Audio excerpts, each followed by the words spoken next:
The silence in the room wasn't peaceful. It was the vacuum that follows a car crash. Elaine stood there with her hand still raised, and my 8-year-old son, Owen, looked at me with eyes that were too wide, too scared. I didn't scream.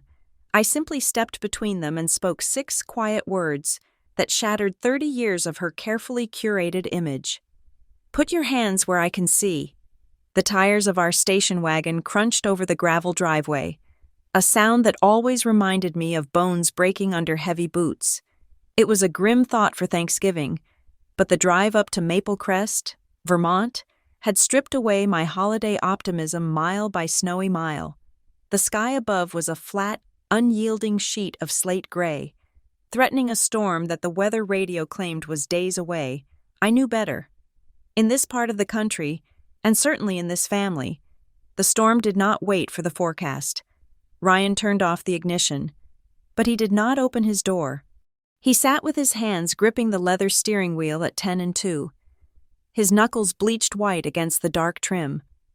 He was 35 years old, a successful architect, a father, and a man who could command a room of contractors with a single look, yet here, in the shadow of the sprawling Victorian house where he grew up, he looked like a child, waiting to be called into the principal's office. "You can do this," I told him, keeping my voice low. "It is just one afternoon. We eat, we smile, we leave." Ryan let out a breath that fogged the window. "I know. Hannah, I just want to get through today without an incident. Just get through it." That was his mantra. Just get through it. It implied that the misery was inevitable, something to be endured like a root canal or a tax audit. My mantra was different. I looked in the rearview mirror at my son, Owen. He was 8 years old, wearing the navy sweater I had ironed that morning, his headphones on, lost in a world of pixels and beeps on his tablet. He looked small in the back seat, fragile in that way all children seem when you realize you cannot physically shield them from every cruelty the world intends to inflict. My private rule was simple: no fights within earshot of Owen, not today, not ever again in this house. We stepped out into the biting cold. The air smelled of wood smoke and damp pine needles, a scent that should have been comforting but instead made my stomach turn over. The house loomed before us, a pristine beast of white clapboard and black shutters. The wraparound porch swept clean of even a single stray leaf. It was perfect. It was aggressive in its perfection. Before we could even reach the steps, the front door swung open. Elaine stood there. She was 62 but looked a decade younger, maintained by a regimen of expensive creams, Pilates, and the rejuvenating power of judging others. She wore a cashmere sweater the color of oatmeal and dark trousers that held a sharp crease. Her smile was wide, showing teeth that were a little too white, a little too uniform. "Happy Thanksgiving," she called out, her voice pitching up in a way that signaled performance. She descended the stairs with open arms, bypassing me entirely to wrap Ryan in a hug that looked more like a capture than an embrace. "Hi, Mom," Ryan said, his voice dropping an octave. Losing its confident timbre, he patted her back awkwardly. "And there is my grandson," Elaine cooed, releasing Ryan to descend on Owen. She did not ask if she could hug him. She simply claimed him. Owen stiffened. He was a tactile child with me, but he had always been reserved with strangers, and Elaine, despite the blood connection, felt like a stranger who demanded intimacy she had not earned. "You are looking so thin." "Owen," she said, holding him at arm's length, inspecting him like livestock at a county fair. "Hannah, are you sure he's eating enough protein? Boys his age should be filling out, not shrinking. He is healthy." "Elaine," I said, forcing a smile that felt like it might crack the enamel on my teeth. "He is right in the 50th percentile for his height." Percentiles. She dismissed the word with a wave of her hand. "Doctors read charts. Grandmothers see the truth. Come inside. It is freezing, and you are letting all the heat out." She turned and marched up the stairs, assuming we would follow. We always did. Inside, the house was warm, bordering on stifling. The scent of roasting turkey and sage stuffing was heavy in the air, competing with the floral perfume of the massive lily arrangement on the entryway table. I carried the casserole dish I had spent 2 hours preparing, a sweet potato gratin with pecans and a hint of maple. It was warm against my chest. A small shield. "I will just take this to the kitchen," I said. Elaine was already there, adjusting a perfectly aligned stack of napkins. She glanced at my dish. "Oh, you brought the yams. Sweet potato gratin," I corrected gently. "Right." She lifted the foil corner, peered inside, and frowned. "It looks a little dry." "Hannah, I will have Mary add a stick of butter to it before we put it in the oven. We do not want the guests choking. Do we?" "It is not dry," I said, feeling the first prick of irritation. "It is actually quite rich. It does not need more butter." "Nonsense. It is Thanksgiving. Calories do not count today." She breezed past me, taking the dish from my hands with a dexterity that was almost magical, depositing it on the counter near the oven. "Ryan, darling, come help me with the wine. Hannah, why don't you check the seating chart in the dining room?" I had to move things around. "I know you wanted to sit next to Owen, but I thought it was time he sat with the men. He is becoming too dependent on you, don't you think?" She did not wait for an answer. She never did. She orchestrated the conversation like a conductor who had already decided the tempo, and if you tried to play a different rhythm, she simply drowned you out. I walked into the dining room. The table was set for 12. Fine china, crystal goblets, heavy silver cutlery that had been in the Green family for 4 generations. I found the place cards. Sure enough, Owen was seated between Ryan's Uncle Mark and a cousin I barely knew, 3 seats away from me.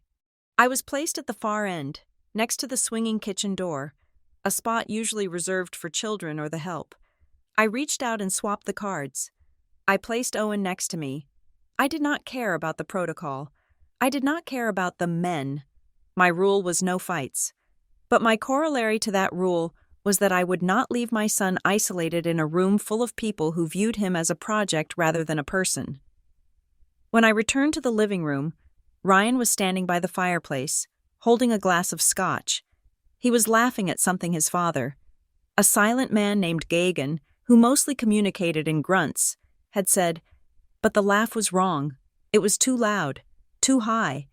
It was the laugh of a man trying desperately to prove he was having a good time. He saw me and his eyes flickered with a plea. "Don't make a scene." I went to him and touched his arm. He flinched, then relaxed. "You okay?" I asked. "Yeah, fine. Mom is she is high energy today. She wants everything perfect. She is recooking my food. Ryan, she just wants everyone to enjoy it," he said, reciting the script. "Don't take it personally." I looked at him. He was wearing a sweater I had bought him, but he didn't look like my husband. He looked like the boy who had grown up in this house, terrified of making a mess. The doorbell rang. Cutting off my response, Elaine swept through the room, clapping her hands. That must be Tessa. I was not sure she would make it. You know how she struggles with, well, everything. She opened the door, and a blast of cold air followed Tessa inside. Tessa was Ryan's cousin, a woman of 30 with sharp features and eyes that had seen too much of the dark side of life. She had been sober for 18 months, a fact Elaine usually referenced with a hushed, tragic tone, as if sobriety were a terminal illness. Tessa looked tired. She wore a heavy wool coat and boots that had seen better days. She carried nothing but a purse. "Hello." "Aunt Elaine?" Tessa said, her voice raspy. "Tessa!" Elaine exclaimed, offering a cheek to be kissed but not hugging her. "You look stable. I am so glad you felt up to coming. We have plenty of sparkling cider for you." "Thank you," Tessa said dryly. She scanned the room, her eyes landing on me. She offered a small, genuine smile. "Hey, Hannah. Hi, Tessa. It is good to see you." Tessa made a beeline for me, bypassing the rest of the family. She smelled of cigarettes and mint gum. She leaned in close, pretending to admire the stitching on my cardigan. "Watch your 6, she murmured, her voice barely audible over the din of the room. "What?" I asked, pulling back slightly. "Elaine," she said, her lips barely moving. She has been on the phone with Aunt Sarah and Uncle Mark all week. She is spinning a story. Hannah, what kind of story? The usual hits, that you are controlling, that you are the reason Ryan does not visit more. But she has added a new track. She is telling people you don't let Ryan see his family because you are unstable, that you are jealous of his relationship with her. My stomach dropped. It was so absurd it was almost funny, but the lack of humor in Tessa's eyes stopped the laugh in my throat. Why would she do that? Because she needs a villain, Tessa said, stepping back as Elaine approached with a tray of appetizers. And you are the only one left who does not kiss the ring. Just be careful. Do not give her ammo. Elaine arrived, beaming, stuffed mushroom. Tessa? Oh, wait, these have wine in the sauce. I better not. I will pass. Thanks, Tessa said, her expression flat. I felt a sudden need for air. The heat in the house was oppressive, and the walls seemed to be inching closer. I need to check on Owen. I said, excuse me. I found Owen in the den, sitting on the floor with his gratitude list. It was a school assignment. He had worked on it for 3 days, cutting out pictures from magazines and gluing them onto a piece of orange construction paper. He was proud of it. Mom, look, he said, holding it up. I added a picture of a dog. Because I want a dog. We will talk about the dog, I said, smoothing his hair. You okay in here? Yeah. Grandma said I should stay in here so I don't break anything in the living room. My jaw tightened. Of course she did. Come on, I said. You can come out. You won't break anything. I led him back toward the kitchen, intending to get him a glass of water. The house was filling up now. More cousins, great aunts, neighbors who had stopped by and somehow ended up with a drink in hand. The noise level was rising. I turned the corner toward the back porch, looking for a quiet spot to collect myself. The door to the porch was cracked open, letting in a sliver of freezing air. I heard Elaine's voice. It was low, urgent, distinct from her party voice. I stopped. I knew I should keep walking. I knew that eavesdropping rarely brought good news, but my feet felt rooted to the hardwood. I know, Elaine was saying, but we have to be patient. If she causes a scene, we will have witnesses this time. It won't be just my word against hers. A pause. The person on the other end spoke. Exactly. Elaine continued. Ryan is too weak to leave her on his own. He needs to see it. He needs to see how volatile she is.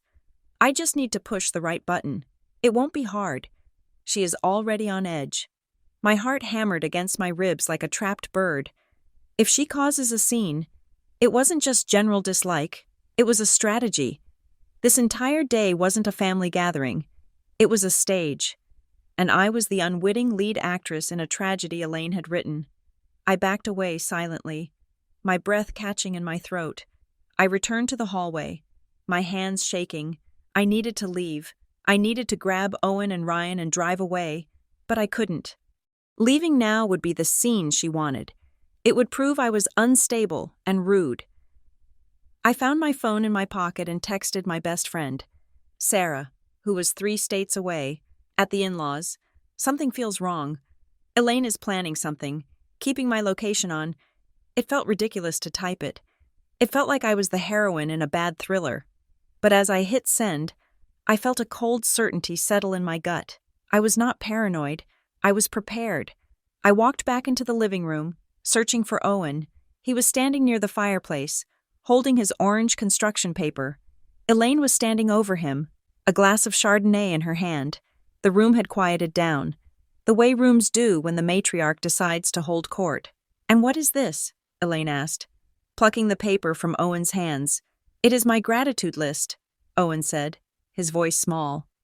Oh, how precious, Elaine announced to the room. Look, everyone. Owen made a list. Let's see what an 8-year-old is thankful for these days. She began to read, her voice projecting to the back of the room. I am thankful for my Lego set. I am thankful for pizza. Chuckles rippled through the guests. Cute, harmless. I am thankful for when Mom reads to me. She paused, glancing at me with a smirk. A little dependent, but sweet. Then she reached the bottom of the list. I am thankful for quiet time. Elaine threw her head back and laughed. A sharp, barking sound. Quiet time? Oh, Owen, you really are your mother's son, aren't you? Most boys are thankful for football or friends. You are thankful for… Silence? She looked around the room, inviting everyone to join in the joke. He is so sensitive. We really need to toughen him up. Ryan, the world is not going to give him quiet time.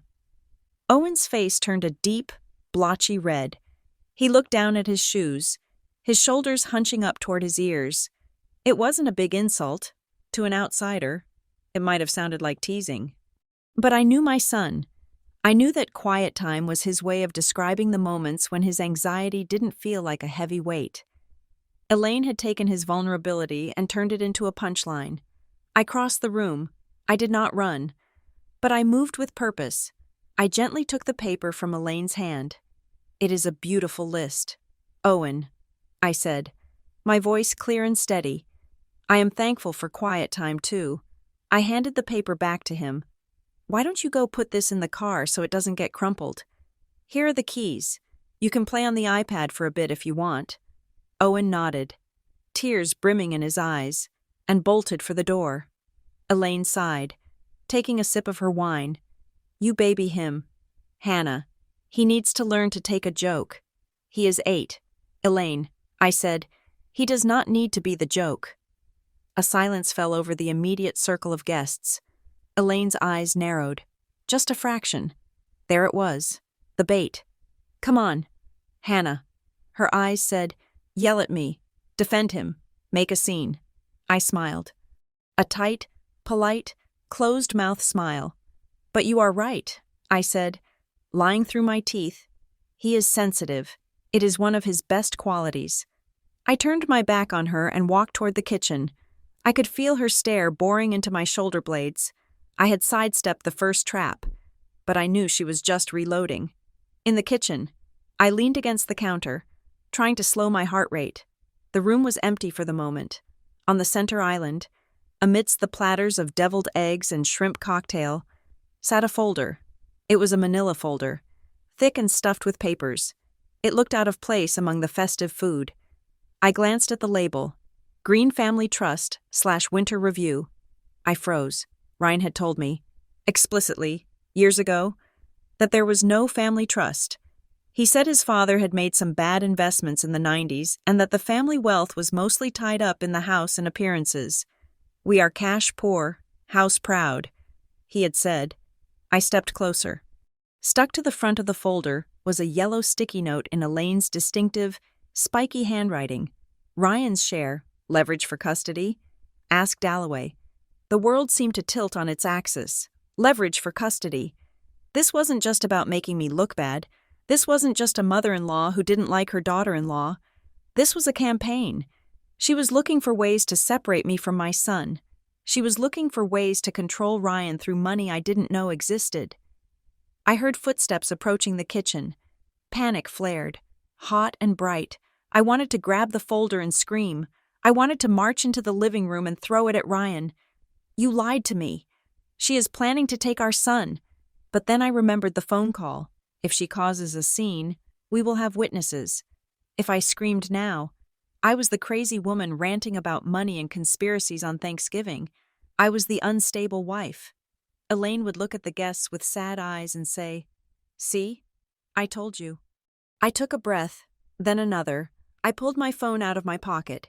I made sure the flash was off. I snapped 3 clear photos of the folder, the label, and the sticky note. I slid my phone back into my pocket, just as Aunt Sarah bustled into the kitchen. "Oh, there you are. Hannah," Sarah said. "Elaine was just telling us the funniest story about how you lost your car keys in the refrigerator last week. Is everything okay? You seem so forgetful lately. Elaine is quite worried about you." I never lost my keys in the refrigerator. That had never happened. I looked at Sarah. I saw the pity in her eyes, the judgment. The seed had been planted, watered, and was now blooming. I smiled. It was the hardest thing I had ever done. "Oh, you know how it is," I said. my voice light, betraying nothing of the fire burning in my gut. Busy mom brain. I walked past her, back into the lion's den. I would not fight, not yet. I would watch, I would document, I would protect Owen's dignity. And I would wait for Elaine to make a mistake, because people who think they are untouchable always, eventually, reach too far. Elaine was across the room, holding court, laughing at something Ryan was saying. She looked at me, her eyes gleaming with triumph. She thought she was winning. She thought she was breaking me down, piece by piece. She didn't know I had the photos. She didn't know I had heard the call. She didn't know that the sensitive woman she mocked was currently building a fortress around her family, one silent brick at a time. I went to the window and watched Owen sitting in the car, his head bent over his tablet. He was safe for now. I turned back to the room. Okay, Elaine. I thought, let's play. The air inside the house had thickened, transforming from the inviting warmth of a holiday gathering into the stifling humidity of a greenhouse. I had brought Owen back inside after 20 minutes in the car, hoping the brief respite had reset the atmosphere. He stayed glued to my side, his small hand gripping the fabric of my jeans, a tactile anchor in a sea of unpredictable adults. Elaine was holding court in the center of the living room, perched on a velvet armchair that looked like a throne. She was recounting a story about Ryan's childhood, something about a broken window and a baseball, polishing the memory until it shone with a nostalgia that likely never existed. As we entered, her eyes snapped to us, and the smile on her face sharpened. It was not a smile of welcome. It was the smile of a predator noticing movement in the tall grass. Everyone, listen up, Elaine announced, clapping her hands together. The sound cut through the low hum of conversation. The room fell silent. 12 pairs of eyes turned toward us. Since Owen has rejoined us, she continued, her voice dripping with performative sweetness, I think it would be a wonderful tradition for him to stand up and give a little speech, a thank you speech to the family. We haven't seen him in so long, and it is important for young men to learn how to address a room. My stomach turned over. Owen was 8. He was shy, anxious, and currently terrified. He shrank against my leg, his breathing hitching audibly. Elaine, I started, keeping my voice light. I think he is a little overwhelmed right now. Maybe later. Nonsense. Elaine breezed, waving her hand as if swatting away a fly. It is just family. Hannah, come on. Owen, stand up on the hearth so everyone can see you. Just tell us what you are doing in school and say thank you to your aunts and uncles for the gifts they sent. She gestured to the raised stone hearth of the fireplace, a stage she had arbitrarily constructed. The guests watched with polite, frozen smiles. They were an audience held hostage, afraid to intervene lest they draw fire. Owen looked up at me, his eyes wide and wet with panic. He shook his head minutely. Elaine's smile didn't waver, but her eyes went cold. Ryan, tell your son to stop being rude. We are all waiting. I looked at Ryan. He was standing near the window, swirling the ice in his glass. He looked at the floor. He looked at the wall. He looked anywhere but at his terrified son or his pleading wife. He took a sip of his drink, retreating into the bottom of the glass. The silence stretched, agonizing and heavy. I could feel Owen trembling against me. He is not being rude, I said, and though my heart was hammering a frantic rhythm against my ribs, my voice came out steady. It was the voice I used when I had to explain to a contractor that the foundation was poured wrong. Calm, factual, unyielding. He is 8 years old, and he does not want to give a speech. He can say thank you to people individually, which is perfectly polite. I placed a hand on Owen's shoulder, not to push him forward, but to hold him close. Elaine let out a short, incredulous laugh.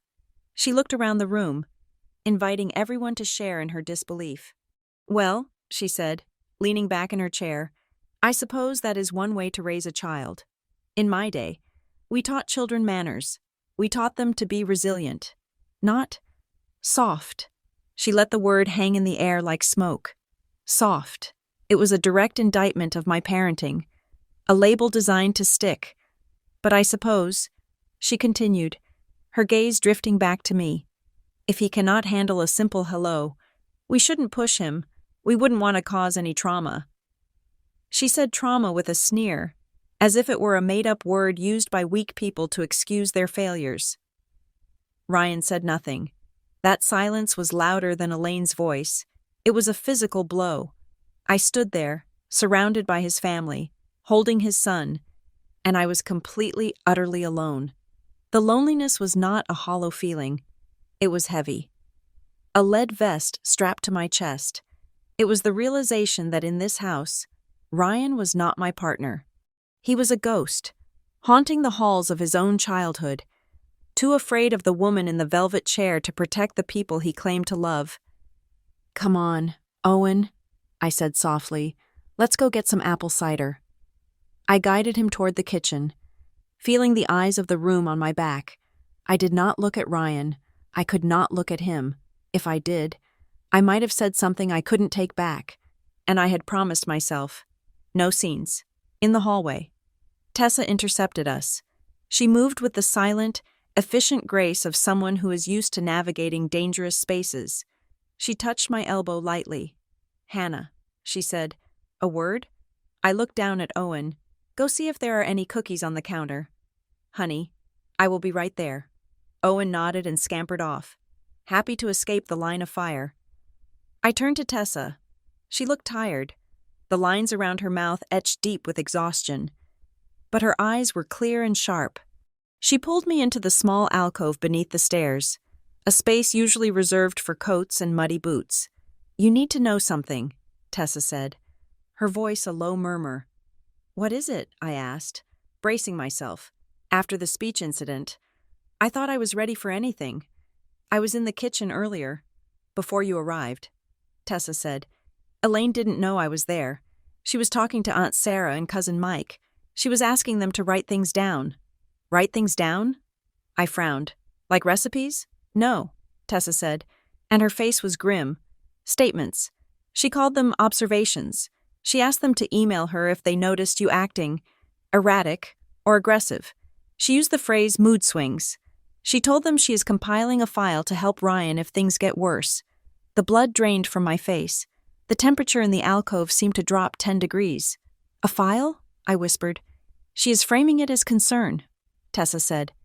"She tells them she is worried you are unstable and that she needs to protect Ryan and Owen. But Hannah, people don't collect written statements from family members unless they are building a legal case." I leaned back against the wall, the coats pressing into my spine. My mind flashed back to the folder on the counter. Green Family Trust/Winter Review. The sticky note. Ryan's share. Leverage for custody? It wasn't just paranoia. It was a coordinated assault. Elaine wasn't just being a difficult mother-in-law. She was constructing a narrative, brick by brick, document by document, to paint me as unfit. She was weaponizing the family's loyalty, twisting their perceptions until my silence looked like withdrawal and my boundaries looked like aggression. "Does Ryan know?" I asked, though I already suspected the answer. Tessa shook her head. "I don't think so. Or if he does, he is in denial. But you need to be careful. Hannah, if you blow up at her today, if you scream, if you cry, that goes in the file. That becomes Exhibit A." I closed my eyes for a second, inhaling the scent of damp wool and old cedar. Fear was there, cold and sharp, but beneath it, something else was kindling. Anger. Not the hot, explosive anger that leads to shouting matches, but the cold, crystalline anger of a woman who realizes her family is being hunted. "Thank you." "Tessa," I said, opening my eyes. I did not go back to the party immediately. I slipped into the powder room and locked the door.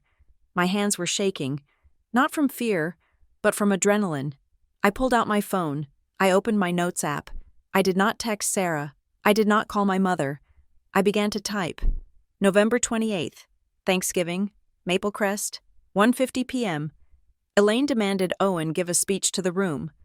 Owen showed visible distress. I declined on his behalf. Elaine publicly criticized my parenting, calling Owen soft and implying I am damaging him. Witnesses. Entire extended family. 2:15 p.m. Tessa informs me Elaine is soliciting written statements from relatives regarding my mental state, specifically asking for instances of erratic behavior or mood swings. Stated purpose: to help Ryan. I typed it out, forcing myself to be clinical. I stripped away the adjectives, I removed the emotions, I turned the heartbreak into data. Because Tessa was right. In a court of law, feelings didn't matter, documentation mattered. If Elaine wanted a paper trail, I would build a highway. I washed my face with cold water, staring at my reflection in the mirror. You are not crazy. I told myself, you are under attack, and you are going to win. I left the bathroom and went to find Owen. The kitchen was empty, the cookies untouched. Panic flared for a second until I looked out the window. He was in the backyard, kicking at the dusting of snow that covered the dead grass. He wasn't alone. He was with Mia, Ryan's sister's daughter, a girl of 9 with pigtails and a bright pink coat. I grabbed my jacket and went out the back door. The cold air hit me like a slap, bracing and clean.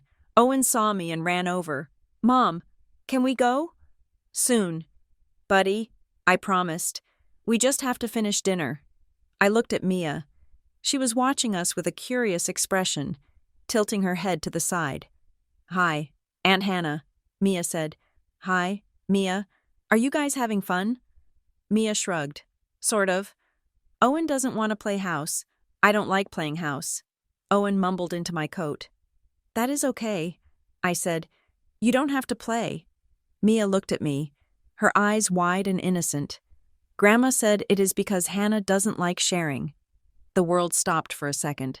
"What did you say?" I asked, keeping my voice very level. Mia kicked at a clump of frozen dirt. I asked Grandma why Owen wouldn't share his tablet earlier, and she said, "Well, apples don't fall far from the tree. Hannah doesn't like sharing either. That is why she keeps them all to herself." I stared at this child, this innocent messenger of poison.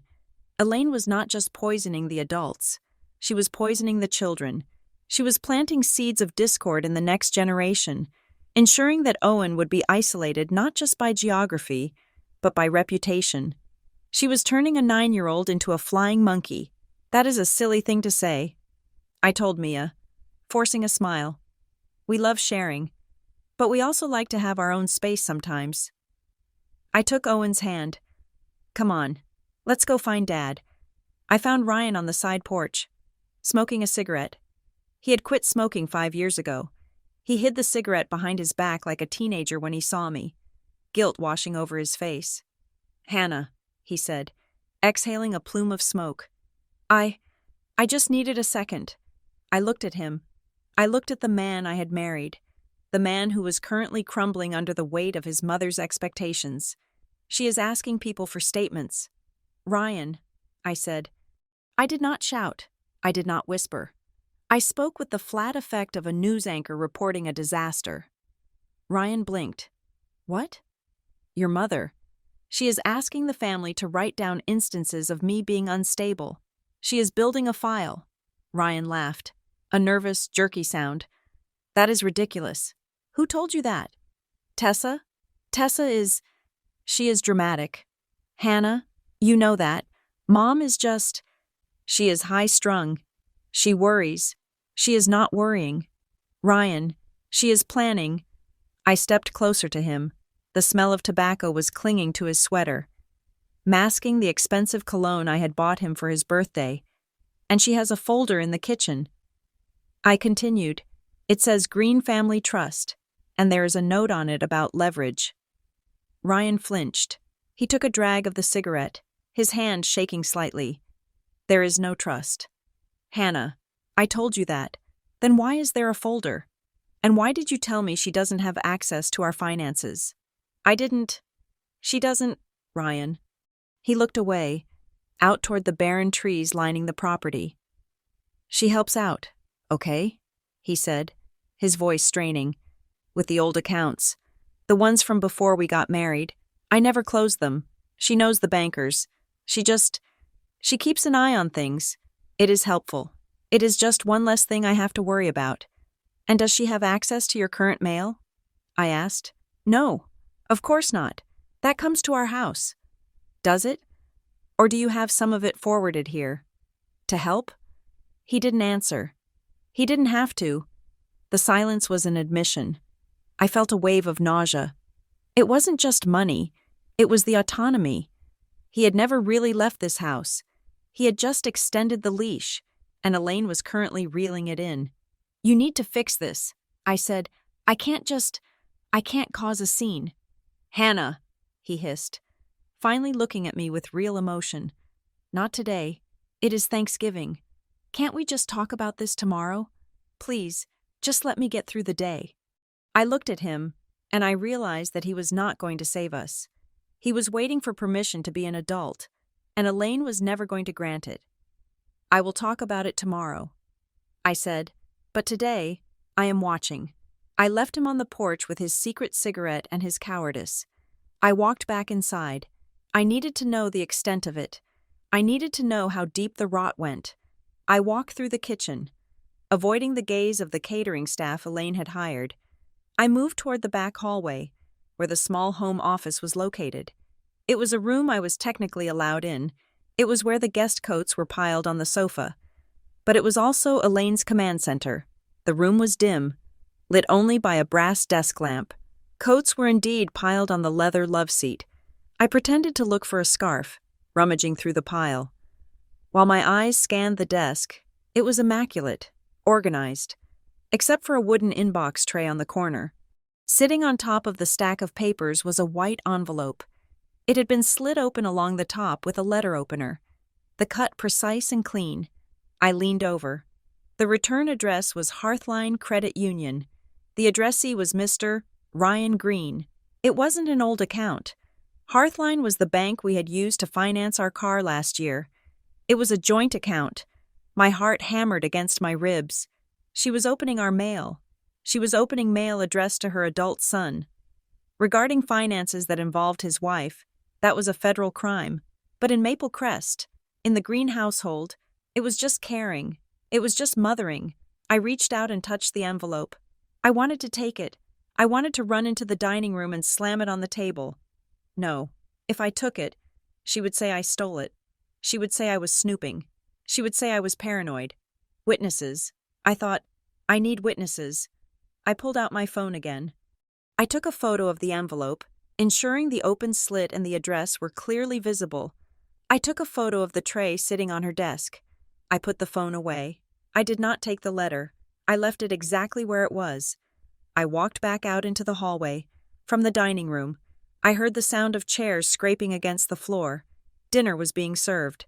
I stood there for a moment in the shadows. The anger that had been kindling was now a roaring fire. But it was contained. It was a boiler. Building pressure. I knew what I had to do.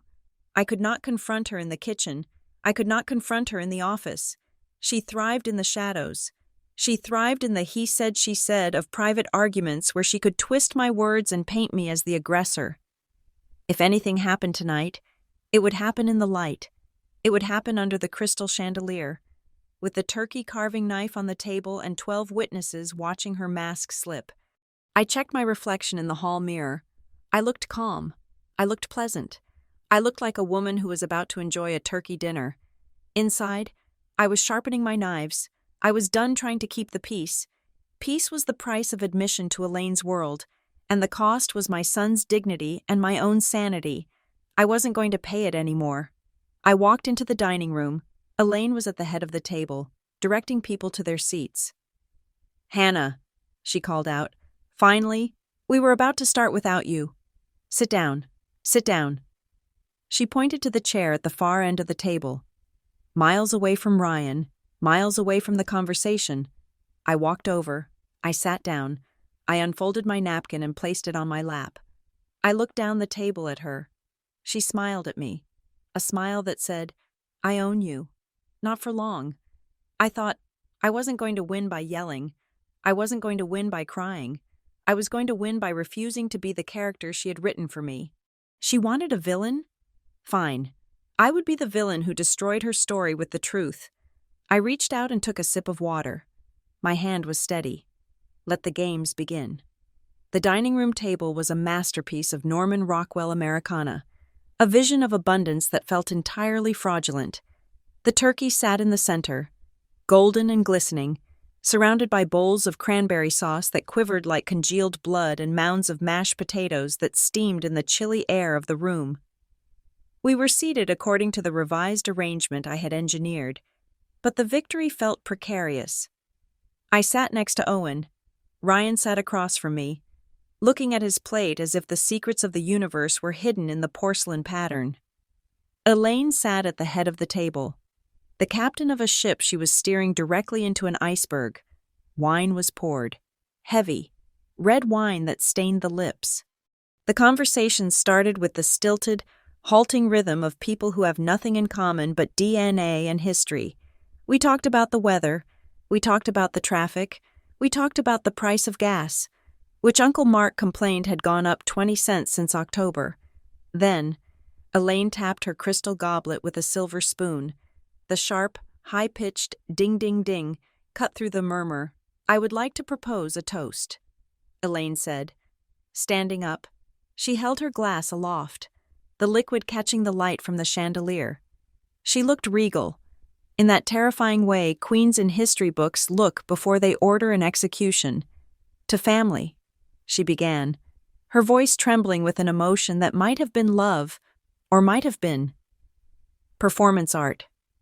"To the people who know us best, to the bonds that cannot be broken, no matter how hard outsiders try to stretch them." She paused, and her eyes, blue and hard as marbles, locked onto mine. She didn't blink. It was a direct hit.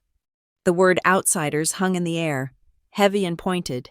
"To loyalty," she added, tilting her glass toward Ryan, "and to protecting our own."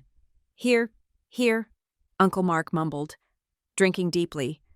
I raised my glass but did not drink. I felt the stare of the other guests, Ryan's cousins, his aunts, flicking toward me. They had heard the emphasis. They knew who the outsider was.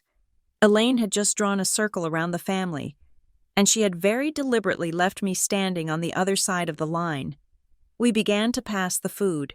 The clatter of silver against china filled the silence.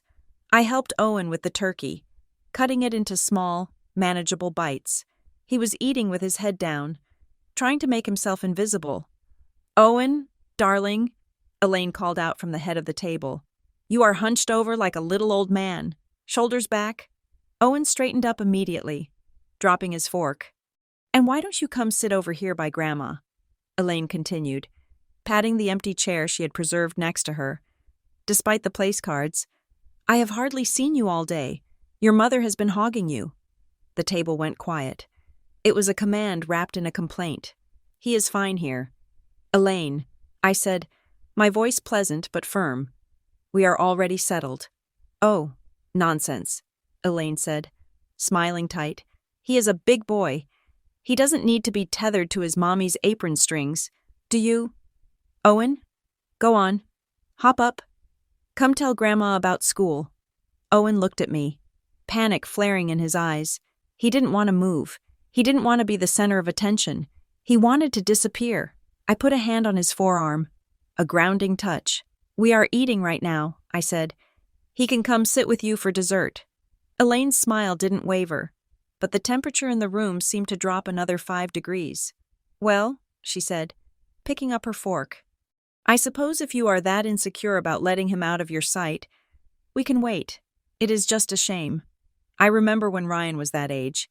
He was so independent. He wasn't clingy."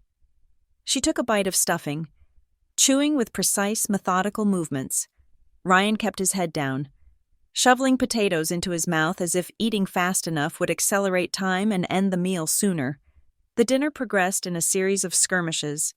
Elaine would lob a grenade, a comment about my job, a question about why I hadn't lost the baby weight yet, and I would diffuse it with a non-committal answer or a smile that didn't reach my eyes.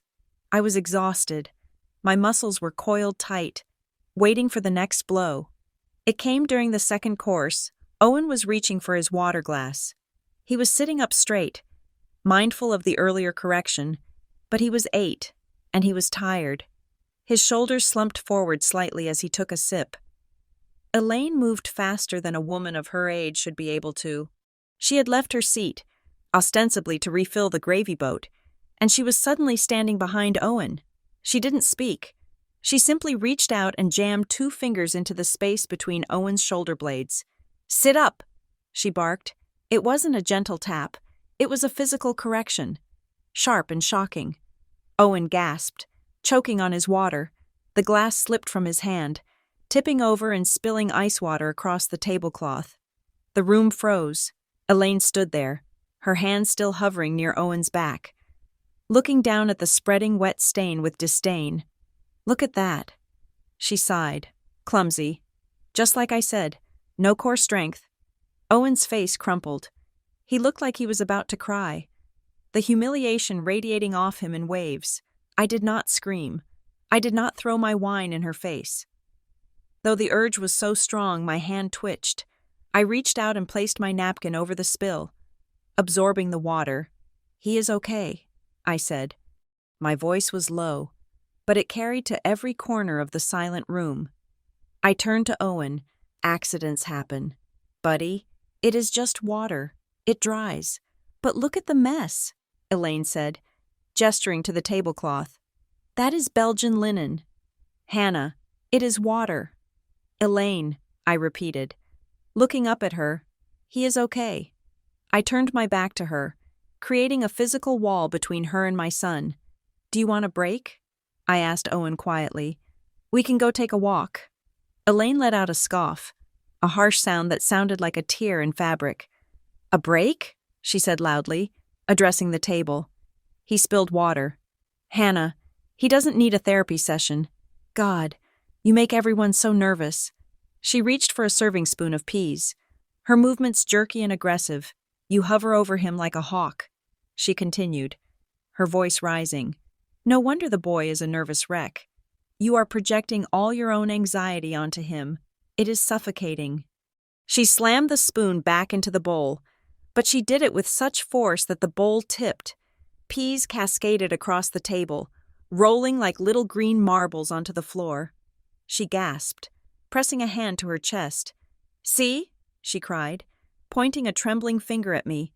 "See what you made me do? You have everyone on edge." It was a masterclass in manipulation. She had caused the accident, but I was the cause. I was the atmosphere. I was the reason the peas were on the floor. The guests looked down at their plates, embarrassed. They knew it wasn't true. They had to know, but nobody said a word.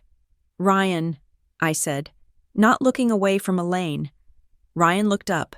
He looked pale, his eyes darting between his mother and his wife. "Mom," he said. His voice was weak. A paper shield against a flamethrower. "Mom, stop. It is fine." "Stop?" Elaine repeated, her eyes widening in mock hurt. "Stop what?" "I am trying to host a dinner. Ryan, I am trying to have a nice family meal. But your wife sits there like a judge, watching my every move, coddling your son until he is afraid of his own shadow. I am not coddling him." I said evenly, "I am treating him with respect." "Respect?" Elaine laughed. "You think letting him ruin the linens is respect? You think ignoring his grandmother is respect?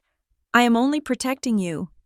"Ryan, someone has to say the things you are too afraid to say." I looked at Ryan. "Say it." I willed him. "Tell her she is wrong. Tell her to back off." He opened his mouth, but nothing came out. He looked at Elaine, and he withered.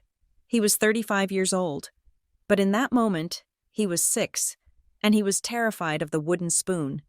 I turned back to the table. I picked up my fork. "Let's just eat," I said. Elaine stood there for a moment longer, breathing hard, waiting for the explosion, waiting for me to scream so she could point and say, "There it is. There is the instability."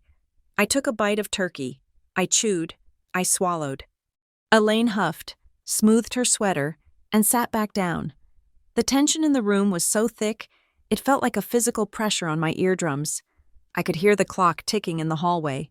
I could hear the scrape of forks. My phone was in my pocket, but Elaine's phone was sitting on the table next to her wine glass. It buzzed. The screen lit up. I wasn't trying to look, but the angle was perfect. The text notification was bright against the dark screen. S. Dalloway, Esquire, drafts are ready for review. Do you want to proceed with the filing on Monday? My blood ran cold. Filing? Monday. This wasn't a vague threat. This wasn't a folder for later. This was happening now. She had a lawyer. She had drafts. She was planning to file something on Monday. Custody? Guardianship? A petition to have me declared incompetent? I looked at Elaine. She saw the notification. She didn't check it. She just placed her hand over the phone, face down, and took a sip of wine. She looked at me over the rim of the glass. Her eyes were triumphant. She knew that I knew. I needed to get away from the table. I needed to breathe. I needed to document this. I'm going to get some more water, I said, standing up. I walked into the kitchen. The catering staff was gone, likely hiding in the pantry to avoid the awkwardness. The kitchen was quiet. The folder was still on the counter, but it had moved. It was now closer to the edge, near Elaine's purse. I walked over to the sink and filled a glass with water. My hands were shaking, but I forced them to be steady. I turned off the tap. I looked at the folder. The sticky note was gone. I looked at Elaine's purse. It was a large, expensive leather tote. Sitting open on a chair, sticking out of the side pocket was the corner of a yellow sticky note. I moved quickly. I didn't touch the purse. I didn't touch the folder. I pulled out my phone. I took a picture of the folder's new location. I took a picture of the open purse with the sticky note visible. I zoomed in on the screen to check the image. It was clear. I could see the distinct handwriting on the yellow paper inside the bag. I wasn't going to confront her. Not about the theft. Not about the lawyer. Not yet. She wanted a fight in the kitchen where no one could see. She wanted me to accuse her of stealing so she could deny it and call me paranoid. I wouldn't give her the satisfaction. I heard a sound behind me. I spun around. It was Owen. He was standing in the doorway, his face pale and blotchy. He was holding his stomach. "Mom," he whispered, "I don't feel good." I put my phone away and went to him immediately. I knelt down so I was at eye level with him. "Is it your tummy?" I asked. He nodded. "I want to go home. Everyone is looking at me. Grandma is mad at me." He started to cry. Silent, heaving sobs that shook his small frame. "Oh, baby," I said, pulling him into a hug. "Grandma is not mad at you. Grandma is just having a hard day, and that is not your fault. Do you hear me? None of this is your fault." I felt his heart beating against my chest, fast and frantic like a trapped bird. This was the damage. This was the softness Elaine despised, the natural reaction of a child to a toxic environment. "Come on," I said, standing up and taking his hand. "Let's go to the den. It is quiet in there." We walked past the dining room. I didn't look at the table. I didn't ask for permission. "Where are you going?" Elaine's voice rang out. "We haven't had pie yet. Owen needs a break," I said, not stopping. "We will be back." I took him into the den, the room with the heavy velvet curtains and the smell of old books. I closed the door. The silence was instant and merciful. I sat on the leather sofa and pulled Owen onto my lap. He was too big for it, really, but he curled up like a toddler, burying his face in my neck. "Just breathe," I whispered, rubbing his back. "In for 4, out for 4. We sat there for 10 minutes. I watched the snow falling outside the window, gray flakes against a gray sky. I thought about the text message, filing on Monday. I thought about the folder. I thought about the statements Tessa mentioned. They were going to try to take him.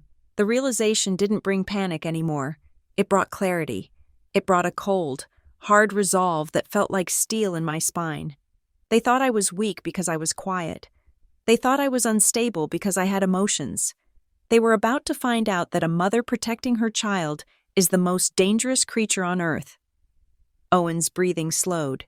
He wiped his eyes. "Are we leaving?" he asked. "Soon," I promised. "But I need to do one more thing. Can you stay here and watch a movie on your iPad?" "I will close the door. No one will bother you." He nodded. I set him up with his headphones and a movie. I kissed his forehead. I love you. I said, you are the best boy. I love you too. Mom. I stood up. I smoothed my skirt. I checked my reflection in the glass of the bookcase. My face was pale, but my eyes were bright. I didn't look crazy. I looked ready. I walked back out into the hallway. The dining room was louder now. The wine had done its work.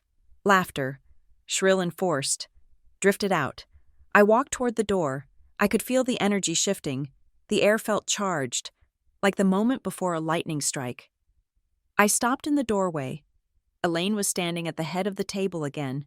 She was holding court. She was telling a story, her hands moving animatedly. She looked up and saw me. Her eyes lit up. She stopped talking. The room went silent. They were waiting. They were waiting for the second act. They were waiting for the breakdown. Elaine smiled. It was a terrible smile. It was the smile of a woman who has set a trap and is watching the mouse walk toward the cheese. Well, she said, her voice dripping with false concern. Is the patient recovered? Or do we need to call a doctor? She looked around the table, inviting them to laugh. Nobody laughed. They looked at me. They looked at her. I stepped into the room. I didn't sit down. I stood behind my chair, my hands resting on the wood. He is fine. I said. Elaine sighed. Good, because I was just telling everyone about the summer we took Ryan to the Cape. Do you remember, Ryan? The time you got lost on the beach? She was pivoting. She was changing the subject. But she was keeping the focus on incompetence, on fear. I stood there, and I knew. I knew that the next 10 minutes would determine the rest of my life. I knew that if I sat down and ate pie, I was accepting the filing on Monday. I was accepting the narrative. I looked at Ryan. He was staring at his wine glass. I looked at the folder on the counter in the distance. I looked at Elaine. I am not sitting down. Elaine, I said. The room went very still. Excuse me? Elaine said, her smile faltering just a fraction. I said I am not sitting down, and I think we need to clear a few things up before dessert. Elaine's eyes narrowed. Hannah, she said, her voice dropping to a warning tone. Don't ruin Thanksgiving. I smiled. It wasn't a nice smile. I think, I said, looking at the phone next to her hand, that Thanksgiving is already over. I took a breath. The air in the room tasted like ozone. I was ready. The dining room was a stage where the actors had forgotten their lines, leaving only the raw, unscripted tension of reality. I stood behind my chair, my knuckles white as I gripped the mahogany wood. Elaine stood at the head of the table, her face a mask of frozen pleasantry that was beginning to crack around the edges. The guests, Ryan's aunts, uncles, and cousins, sat in a silence so profound I could hear the hum of the refrigerator from the kitchen. You are being dramatic. Hannah, Elaine said, her voice tight. It is Thanksgiving. Sit down. Eat some pie. Stop making everyone uncomfortable. I am not the one making people uncomfortable, I said, before Elaine could respond. The door to the den creaked open. Owen walked in. He held his tablet loosely in one hand, the charging cable trailing behind him like a tail. He looked small in the doorway, blinking against the harsh light of the chandelier. He had likely come to tell me the battery was dead or to ask for a glass of water. But he stopped when he felt the heavy, suffocating atmosphere of the room. He looked at me, then he looked at Elaine. His instinct was to retreat, to shrink back into the shadows. But Elaine's gaze snapped to him like a magnet. She needed a target. She needed to reassert control.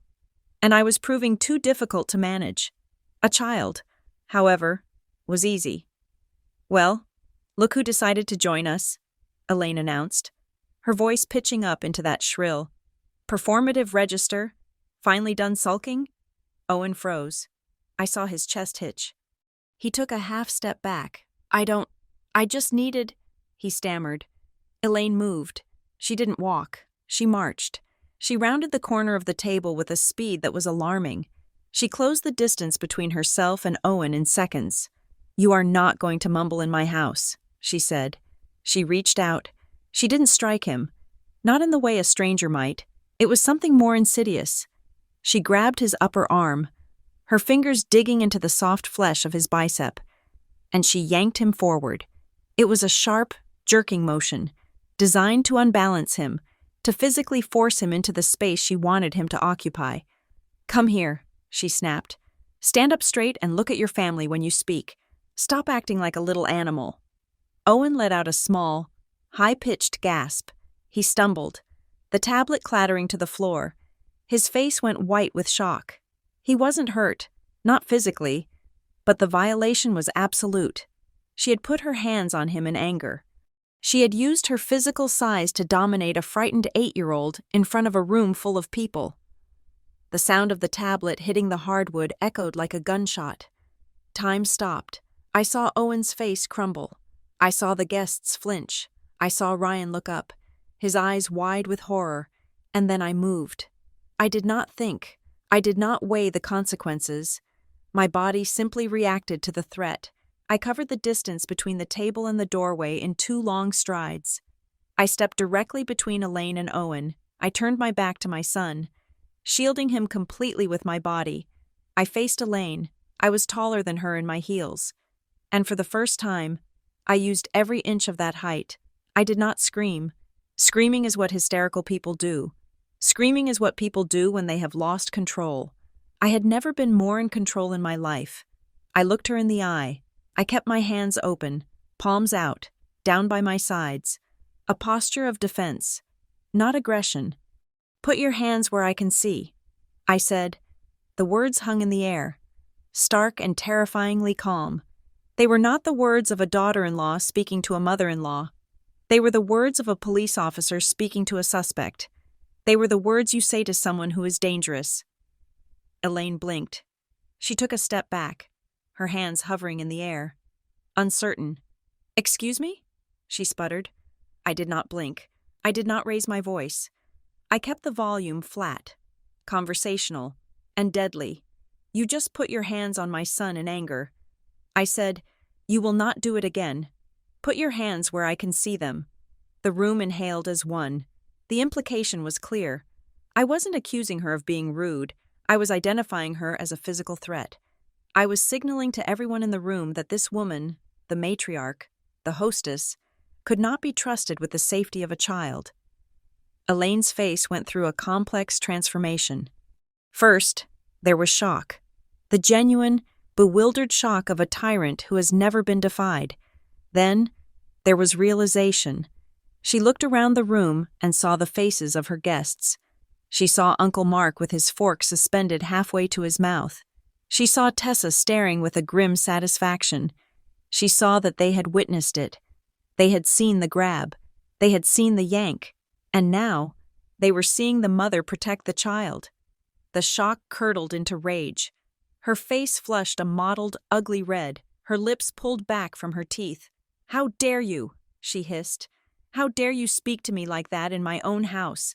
I was disciplining him. He was being disrespectful. He was standing there," I corrected, my voice still level. "He was standing there, and you grabbed him. That is not discipline. Elaine, that is battery." The legal term landed like a physical blow. Elaine recoiled. "You are insane," she spat. "You are absolutely hysterical. Ryan!" She turned to her son, pointing a trembling finger at me. "Ryan, do you see this? Do you see how she treats me? She is threatening me. Tell her to back down. Tell her to apologize right now." I did not look at Ryan. I kept my eyes locked on Elaine, watching her hands. I was the wall. I was the barrier. But I felt the movement behind me. I heard the scrape of a chair leg against the floor. Ryan stood up. He did not rush. He looked like a man wading through deep water. His face was pale, glistening with a sheen of sweat. His hands, hanging by his sides, were shaking so hard I could see the tremors from where I stood. He looked at his mother, the woman who had controlled his narrative, his finances, and his self-worth for 35 years. "Ryan," Elaine commanded, her voice cracking, "get your wife under control." Ryan walked around the table. He came to stand beside me. He didn't touch me. He didn't touch Owen. He just stood there, shoulder to shoulder with me, facing her. "No," Ryan said. It was a whisper, barely audible. What? Elaine demanded.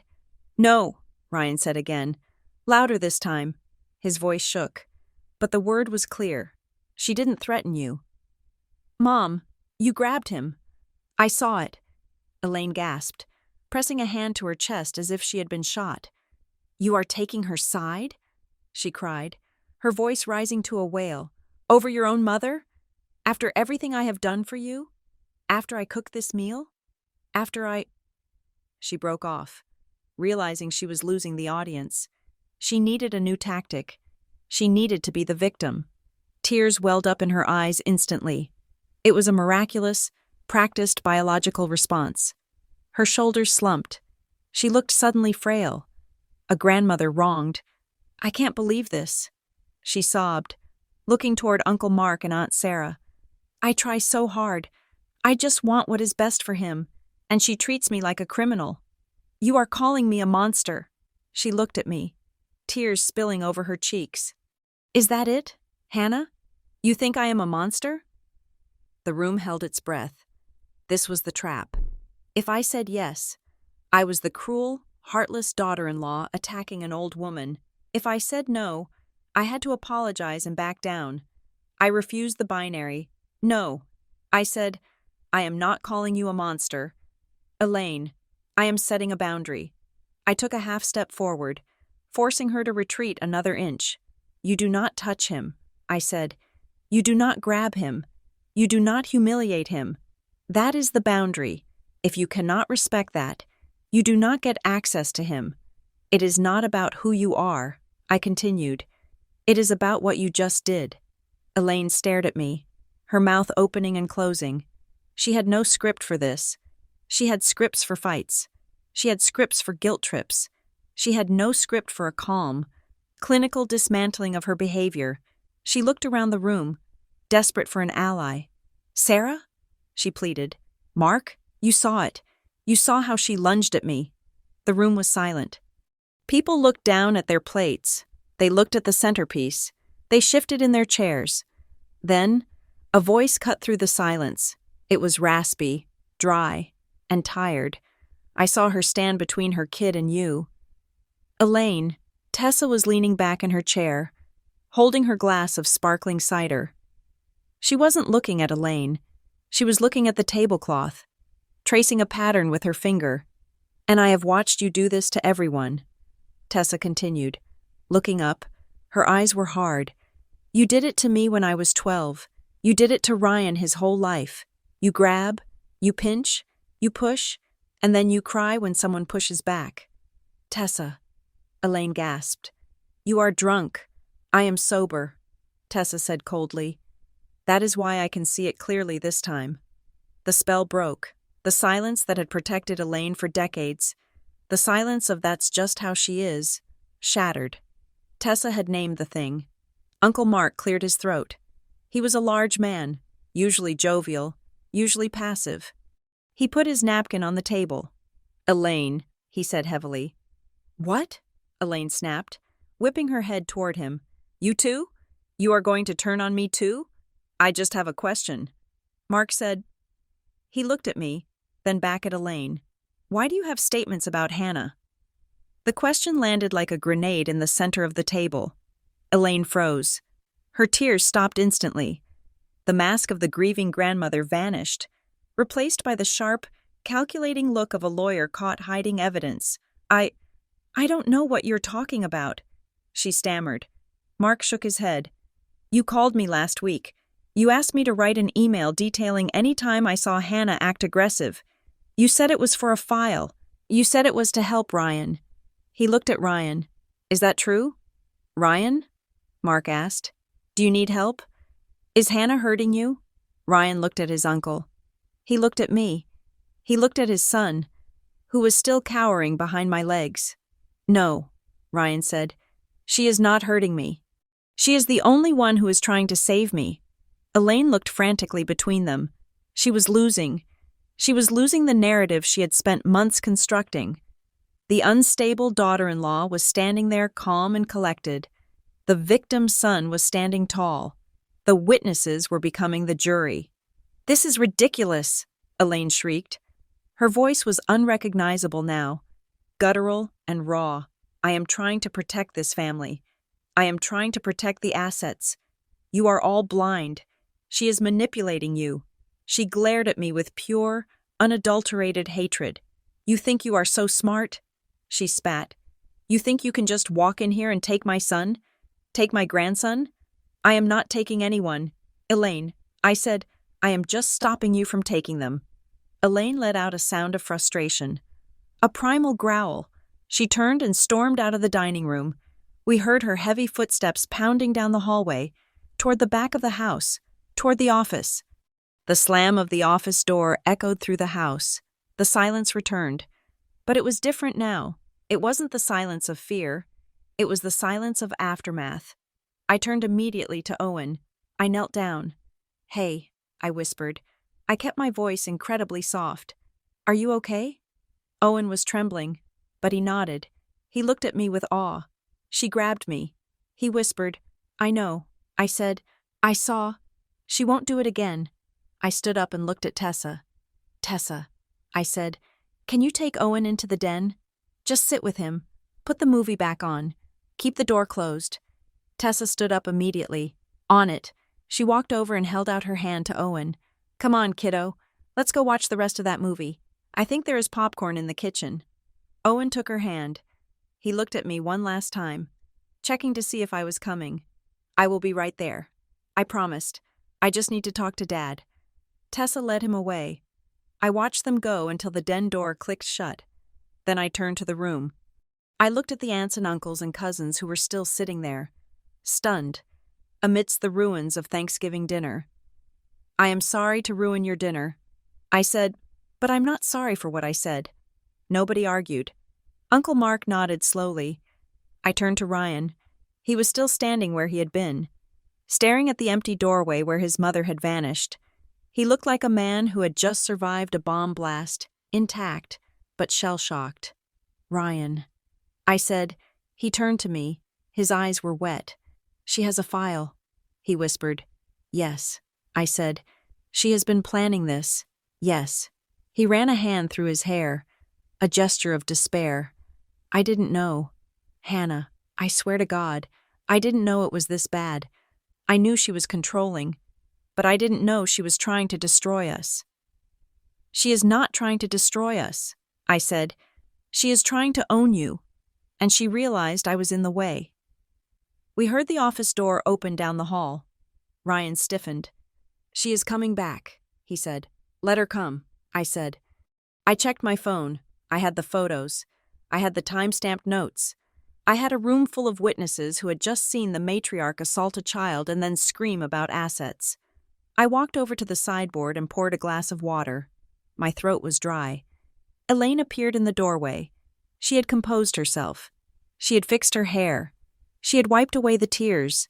In her hands, she held the manila folder, the Green Family Trust. She walked into the room with a renewed sense of purpose. She believed in the power of paper. She believed that documents trumped reality. She thought that if she could just show them the proof of my instability, she could rewrite the last 10 minutes. She threw the folder onto the dining table. It landed with a heavy slap, sliding across the linen and knocking over a salt shaker. You want to talk about facts? Elaine said, her voice icy. Let's talk about facts. Let's talk about who Hannah really is.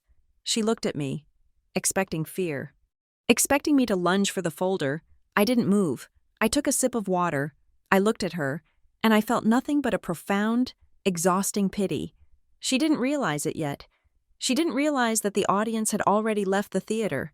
She was performing the climax of her play. But the lights had already come up. Go ahead. Elaine, I said, show them. She blinked. Confused by my lack of resistance, I will. She threatened, I will show them everything. She reached for the folder to open it, but before she could, Uncle Mark spoke up again. Elaine, he said, put it away. Elaine froze. Excuse me? Put it away, Mark said. We don't want to see it. Elaine looked at him, betrayed. But it proves she is unstable. It proves she is unfit. The only person who looks unstable right now. Elaine, Mark said quietly. Is you. Elaine stood there, her hand on the folder, her mouth agape. The weapon she had forged, the paper trail she had so carefully constructed, was useless. Not because it was false, though it surely was, but because she had revealed the architect behind it. She looked at Ryan. Ryan, she said, her voice trembling. Look at this. Please, just look at what I found. I did it for you. Ryan looked at the folder. Then he looked at his mother. He took a deep breath. His hands were still shaking, but his voice was steady. I don't care what is in that folder. Mom. He reached out and took my hand. His grip was tight, desperate. I am leaving, he said. Elaine's face went slack. You can't leave, she whispered. It is Thanksgiving. Not anymore, Ryan said. He turned to me. Let's get Owen. We walked past her. We walked past the folder. We walked past the ruined dinner. But Elaine wasn't done. She couldn't be done. She had one card left to play. The card she always played when authority failed. She stepped in front of us, blocking the hallway. If you walk out that door, Ryan, she said, her voice dropping to a low, venomous growl. You are cut off. The trust, the accounts, the inheritance, all of it, gone. She looked at me. And you, she said, I will sue you for grandparents' rights. I will drag you through court until you are bankrupt. I have the statements. I have the lawyer. You think you won today? This is just the beginning. I stopped. I squeezed Ryan's hand to keep him from speaking. I looked at her, Elaine. I said, I pulled my phone out of my pocket. I tapped the screen and held it up. The photo of the open envelope from Hearthline Credit Union was bright on the display. You opened Ryan's mail. I said, that is a federal crime. I swiped. The photo of the sticky note in her purse. You stole documents from a private folder. I continued. That is theft. I swiped again. The photo of the Winter Review folder with the note about leverage. And you are conspiring to commit custody fraud using coerced statements. I said, I lowered the phone. If you file anything on Monday. I said, I will walk into the police station with these photos and the testimony of everyone in that dining room. I will press charges for mail fraud, theft, and assault on a minor. I leaned in closer. And I will win. Elaine stared at me. Her face was the color of ash. She looked at the phone, then at me. The threat of the inheritance evaporated. The threat of the lawsuit dissolved. She was staring down the barrel of her own actions, and for the first time in her life, she realized the gun was pointed at her. Now, I said, stepping around her, get out of my way. She moved. She shrank back against the wall, making herself small. We walked down the hall to the den. Ryan opened the door. Owen was sitting on the couch with Tessa, eating popcorn. He looked up, his eyes hopeful. Hey, buddy, Ryan said. His voice cracked, but he smiled. Ready to go? Owen dropped the popcorn bowl. Yeah. Tessa stood up. She looked at me and nodded. Drive safe, she said. Thank you, Tessa, I said. We walked to the front door. We put on our coats. The house was silent behind us. No one came to say goodbye. No one came to stop us. We walked out into the cold night air. The snow was falling harder now, covering the driveway, covering the car, covering the tracks we had made when we arrived. We got into the station wagon. Ryan started the engine. I looked back at the house. The lights were blazing in every window, a beacon of warmth in the dark Vermont woods, but I knew it was cold inside. Ryan put the car in gear. He didn't look back. Where are we going? Owen asked from the back seat. We are going to a hotel, I said, and then we are going home. Ryan drove down the driveway as we turned onto the main road, leaving Maple Crest behind. I let out a breath I felt I had been holding for 10 years. It wasn't over. I knew that. Elaine would regroup. She would find a new angle, but the fear was gone. I looked at my hands. They were steady. I looked at Ryan. He was crying. silent tears tracking down his face. But he was driving. He was driving away from her. I reached over and put my hand on his knee. "We made it," I whispered. He nodded. "Yeah, we made it." But as the headlights cut through the darkness, I knew the hardest part was just beginning. We had destroyed the illusion. Now we had to live in the reality. We were not out the door yet. The ending I wanted, the one where we simply walked into the snow and drove away, was waiting for us on the other side of the heavy oak door. But Elaine was standing in front of it. She was a physical barricade, breathless and desperate, realizing that her grip on her son was slipping like water through a clenched fist. In the hallway, under the gaze of the ancestral portraits and the crystal sconces, the air was cold. The guests had drifted out of the dining room, drawn by the raised voices, forming a silent, uncomfortable semicircle in the foyer. They were the audience Elaine had always craved, but for the first time, she did not know how to play them.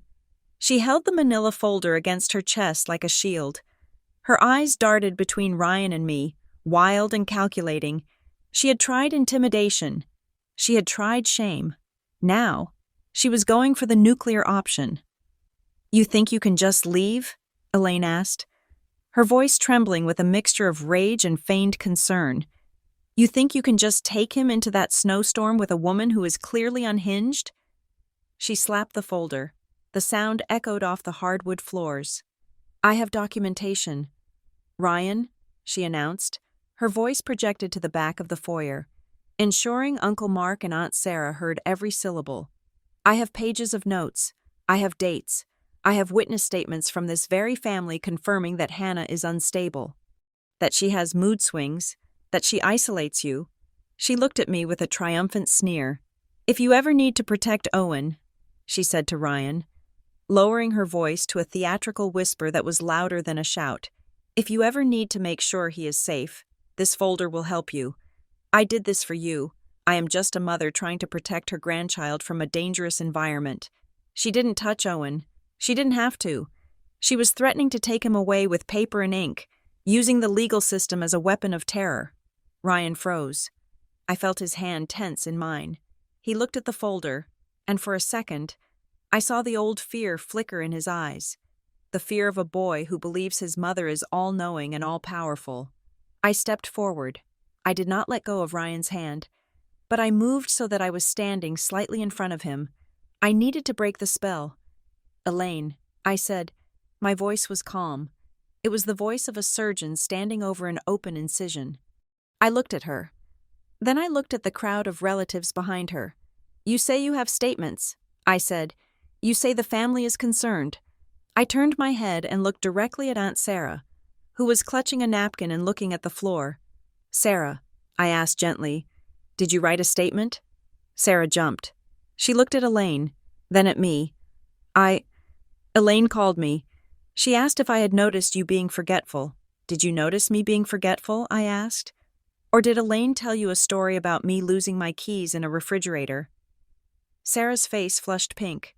"She told me the story. I wrote down what she said." I nodded. I turned to Cousin Mike. "Mike," I said, "did you approach Elaine with concerns about my mental health? Or did she call you and ask you to send an email about why we missed the 4th of July barbecue?"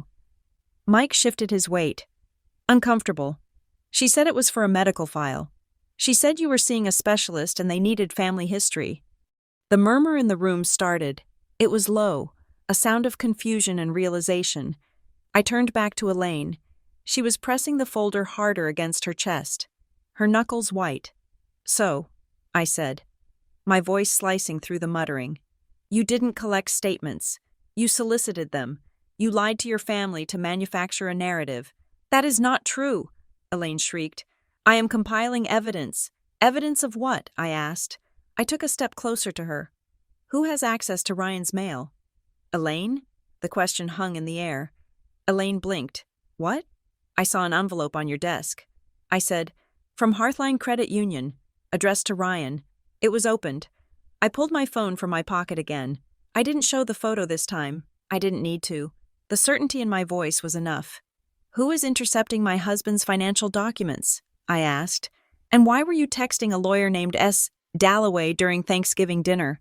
Ryan let go of my hand. He took a step toward his mother. You have a lawyer? Ryan asked. His voice was hoarse. Elaine stammered. He is an old friend. He is just advising me. Advising you on what? Ryan asked. On how to take my son? I didn't authorize a lawyer. Mom, Ryan said. The words came out shaky, but they were louder than I had ever heard him speak to her. I didn't know you were opening my mail. I didn't know you were asking Mike and Sarah to write reports on my wife. He looked at the guests. Did anyone here think I asked for this? Silence. Absolute, heavy silence. Elaine looked around the foyer. She saw the faces of her family changing. They weren't looking at her with sympathy anymore. They were looking at her with suspicion. Her story, the story of the saintly mother protecting her son from a crazy daughter-in-law, was collapsing under the weight of basic accountability. She was losing control, and when a narcissist loses control, they do not retreat. They escalate. Elaine dropped the folder. It spilled open on the floor, papers fanning out across the rug. She brought her hands to her chest. She gasped. A wet, rattling sound. Her face contorted in pain. Oh, she moaned. Oh, my heart. She stumbled back against the wall, sliding down slowly until she was sitting on the floor, clutching her blouse. Ryan, she cried out, her voice thin and reedy. You are killing me. My chest. I can't breathe. It was a performance I had seen a dozen times. It was the trump card, the ultimate guilt trip. Look what you did to your mother. Ryan instinctively took a step forward, his programming kicking in. Mom? I put my arm out, stopping him. I did not move toward her. I stood over her, looking down. I did not look concerned. I looked at her with the dispassionate assessment of a paramedic at a scene that didn't add up. If you are having a heart attack, Elaine, I said clearly, we need to call for help immediately. I unlocked my phone. I held it up so she could see the screen. I am dialing 911, I said. I will tell them you have crushing chest pain and difficulty breathing. The ambulance will be here in 10 minutes. They will put you on a stretcher. They will take you to the county hospital. Elaine's eyes flew open. She looked at the phone. She looked at me. No, she gasped. I just need my pills. I just need to rest. If it is your heart, you cannot just rest, I said, my thumb hovering over the call button. You need immediate medical intervention.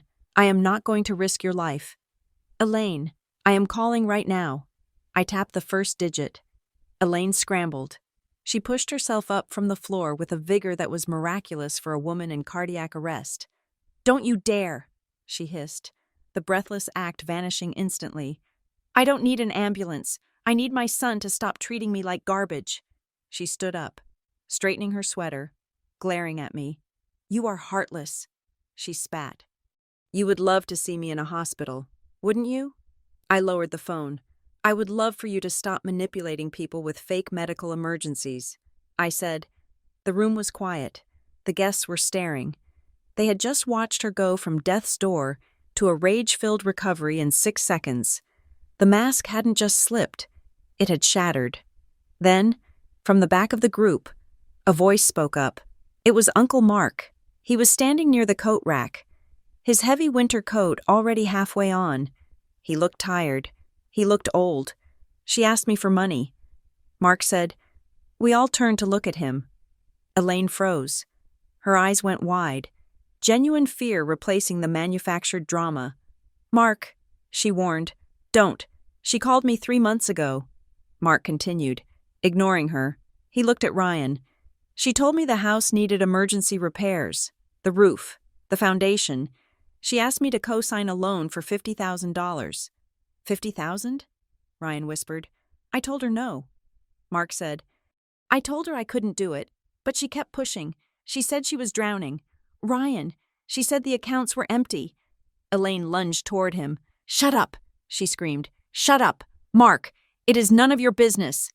It is my business if you are lying to the whole family, Mark shouted back, his voice booming in the small space.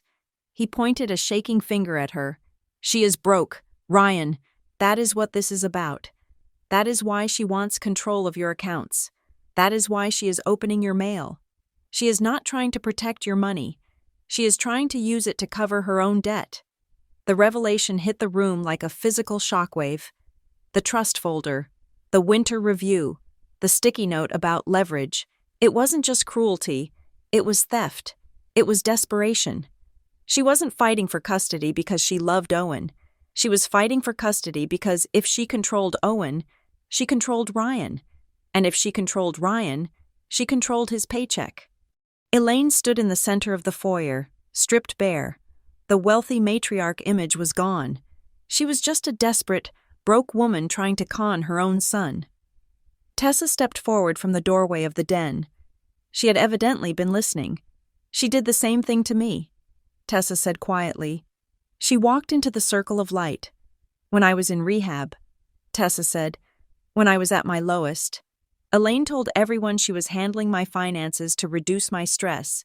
She told me I wasn't stable enough to manage my own money. Tessa looked at Elaine with eyes that were clear and cold. I found out later she had drained $3,000 from my savings account. She said it was for administrative fees for helping me. I never got it back. A gasp went through the room. Aunt Sarah covered her mouth with her hand. Elaine was backing away now, retreating toward the stairs. She looked like a trapped animal. Her eyes darted around, looking for a friendly face, looking for anyone who would buy the act. But there were no buyers left. Ryan was standing very still. He looked at his mother. He looked at the woman who had raised him, the woman he had spent his entire life trying to please, trying to appease, trying to protect, and he saw her, finally, truly, he saw her. He didn't look sad anymore. He looked done. "Give me my keys," Ryan said. Elaine blinked. "What? My spare house keys?" Ryan said. His voice was flat. "And the key to the safety deposit box. And my passport. And any other document you have with my name on it, Ryan.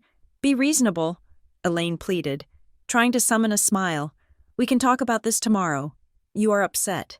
Now," Ryan said. He held out his hand. "I am not leaving this house until I have everything. And if you don't give them to me, I will ask Hannah to call the police. And this time, it won't be for an ambulance." Elaine looked at his hand.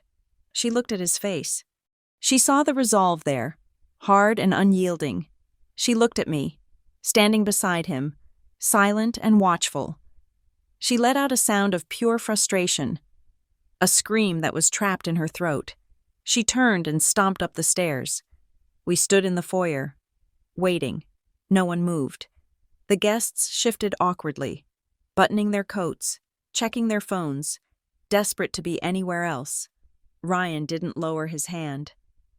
I looked toward the den. The door was closed. I walked over and opened it a crack. Owen was sitting on the floor with Tessa's phone, watching a movie. Tessa had come back out, but she had asked one of the older cousins, a teenager named Ben, to sit with him. Ben gave me a thumbs up. Owen was wearing headphones. He hadn't heard the screaming. He hadn't heard the truth about his grandmother. He was safe in a world of animated heroes, protected from the villains in the next room. I closed the door gently. Elaine came back down the stairs. She was carrying a small metal box and a ring of keys. She threw them into Ryan's hands. "There," she spat. "Take them. See how far you get without me. You will be back. You always come back. You are weak. Ryan, you need me." Ryan looked at the keys in his hand. He checked the box. He opened it and saw the passport and the birth certificates. He snapped the box shut. "I am not weak. Mom," Ryan said softly, "I was just loyal." He looked at her one last time. It was a look of mourning, not for the mother standing in front of him, but for the mother he wished he had. "Goodbye, Elaine," he said. He didn't call her mom. He turned to me. "Let's go." I nodded. I walked to the den and opened the door. "Owen, time to go," I said, keeping my voice bright and easy. Owen jumped up, oblivious to the war that had just been fought and won in the hallway. He grabbed his coat. "Did we have pie?" he asked. "We will get pie on the way home," I promised. We walked back to the foyer. Elaine was standing by the newel post, watching us. The guests were watching us. I stopped in front of her. She looked small now. The grandeur of the house seemed to mock her. She was the queen of a crumbling kingdom, ruling over subjects who had finally realized the crown was made of tin. I didn't say anything to her. There was nothing left to say. I had said my 6 words. I had drawn my line. I turned to Uncle Mark. "Thank you." "Mark," I said. He nodded, his eyes sad. "Take care of him." "Hannah." "I will." I took Owen's hand. Ryan took his other hand. We walked out the front door, into the biting wind and the swirling snow. The cold felt good. It felt clean. We walked to the car, our boots crunching on the gravel. We got Owen buckled in. We got into the front seats. Ryan put the key in the ignition. He paused for a second, his hand resting on the metal. He took a deep breath, inhaling the scent of the cold car interior, the scent of freedom. He turned the key. The engine roared to life. As we pulled away, I looked back at the house one last time. I saw Elaine standing in the window, a silhouette against the light. She was alone. The guests were leaving. The family she had tried to weaponize had disarmed her. She had wanted to be the center of attention. She had wanted to control the narrative. She had gotten exactly what she wanted. Everyone was looking at her. Everyone was talking about her. But they weren't telling her story anymore. They were telling mine. The engine was running, the heat blasting against the frozen windshield. But in my mind, I was still standing in the doorway of that house. The walk from the foyer to the car had been a blur of adrenaline in the previous moment. But now, as Ryan gripped the steering wheel, the reality of those final seconds in the threshold replayed in slow motion, sharp and agonizing. We hadn't just walked out. It hadn't been that clean. Just before we had crossed the threshold, just before the heavy oak door had swung shut on the Green family legacy, Elaine had made one last, desperate attempt to grab the narrative by the throat. We had been standing there, Ryan's hand on the doorknob, the cold draft from the outside curling around our ankles. The guests were silent, watching the king and queen abdicate. Elaine had been at the bottom of the stairs, clutching the banister as if it were the only thing keeping her upright. She had realized that threats of poverty hadn't worked. She had realized that medical theatrics hadn't worked. So she reached for the only weapon she had left: shame. "You walk out that door." "Hannah," Elaine had screamed, her voice bouncing off the high ceilings, "and I will make sure everyone in this town knows what you are." She had stepped forward, her eyes wild, ignoring her son entirely to focus her venom on me. "I will tell them about your episodes," she hissed. "I will tell the school board that you are unstable. I will tell the neighbors that you are a danger to that boy. You think you can leave? You think you can just hide? I will paint a picture of you so ugly that you won't be able to show your face in the grocery store without people whispering. I will tell them you stole from me. I will tell them you hit him." It was a lie so bold, so vitriolic, that it sucked the oxygen out of the room. She was promising a scorched earth campaign. She was threatening to destroy my reputation, my standing in the community, and potentially my ability to parent, all based on fabrications she would spread with the authority of a grieving grandmother. The old Hannah might have argued. The old Hannah might have screamed. That is a lie. The old Hannah might have tried to plead with the witnesses to believe her. But I wasn't the old Hannah anymore. I was the woman who had already taken the photos. I was the woman who had the truth in her pocket. I didn't turn back to face her fully. I didn't give her the satisfaction of a debate. I simply paused, my hand on the doorframe, and spoke to the room at large. I didn't shout. I projected. "I am leaving now," I said, my voice cutting through her hysterics like a diamond through glass. "And I am not debating my child's safety." That was it. I didn't defend myself against the smear campaign. I didn't validate her threats with a counter-argument. I framed the entire interaction as a safety issue. "I am leaving. This is unsafe." My calm became the loudest thing in the house. It rendered her screaming incoherent. It turned her threats into the ravings of a person losing control, while my departure became the rational act of a protector. And that was when Ryan had hesitated. That was the moment that was currently haunting me as we sat in the idling car. Ryan had stopped in the open doorway. The snow was swirling around him, landing in his hair, melting on his eyelashes. He had turned back. He had looked at his mother one last time. It wasn't a look of anger. It was a look of profound, crushing grief.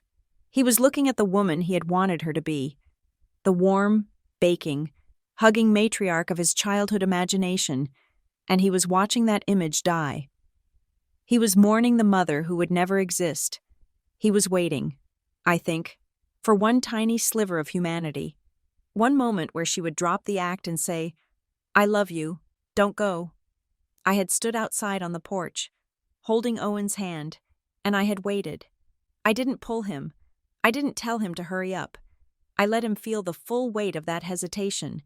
If I had pulled him away, he would have always wondered if he could have saved her. He needed to see that she could not be saved. Elaine had seen his hesitation. She had seen the crack in his armor, and instead of filling it with love, she had poured in acid. She had looked past him, spotting Aunt Sarah, who had been quietly weeping near the coat rack. "Stop crying, Sarah," Elaine had shrieked, lashing out at the nearest target because she couldn't hurt us. "You are the reason they are leaving. You and your weak little lies. You betrayed me. I took you in when you had nothing, and this is how you repay me? By letting them walk out?" The cruelty was breathtaking. It was a flare lighting up the dark landscape of her soul. The audience saw it. Ryan saw it. Her love wasn't love. It was a transaction. It was a hostage situation. "I took you in. So you owe me your blind loyalty." Ryan's shoulders had slumped. The hope had died in his eyes, replaced by a cold, hard resolve. He had turned away from her, stepping out into the snow, and he had pulled the door shut. The sound of that latch clicking had been the sound of a bone breaking. Final, irreversible. Now, in the car.